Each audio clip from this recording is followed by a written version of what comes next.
विजय यात्रा विजु जनता दल ओडिशार विकास पथरे सदासर्वदा चलुवा समस्त विजु बाबू बा ओडिशार सुपुत्र नवीन बाबू आज सबुठारु लोकप्रिय नेता भाव परिचित होती।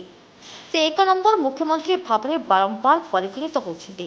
प्रत्येक ओडिशावासी अनुभव कर विजु जनता दल सरकार को आसला प्रदत्त उन्नति होबार लगी। शिक्षा स्वास्थ्य एवं गमनागमन विकास हो कि आर्थिक विकास क्षेत्र में सबु दिगरे ओडिशा भारत वर्ष में मॉडल स्टेट बा आदर्श स्थानीय भाव में परिगणित हो। झारसुगुड़ा निर्वाचन फलाफल आउे प्रमाणित कर नवीन पट्टनायक होती ओडिशार अद्वितीय नेता।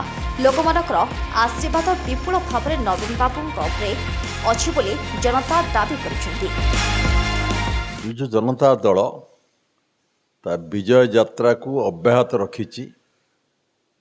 झारसुगुड़ा निर्वाचन फलाफल आउ थे प्रमाणित कला जे नवीन पट्टनायक होउछन्ति ओडिशार अद्वितीय नेता, अपराजय नेता।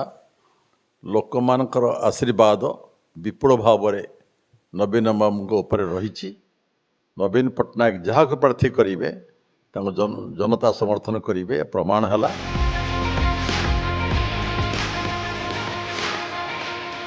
Bureau report MTC news.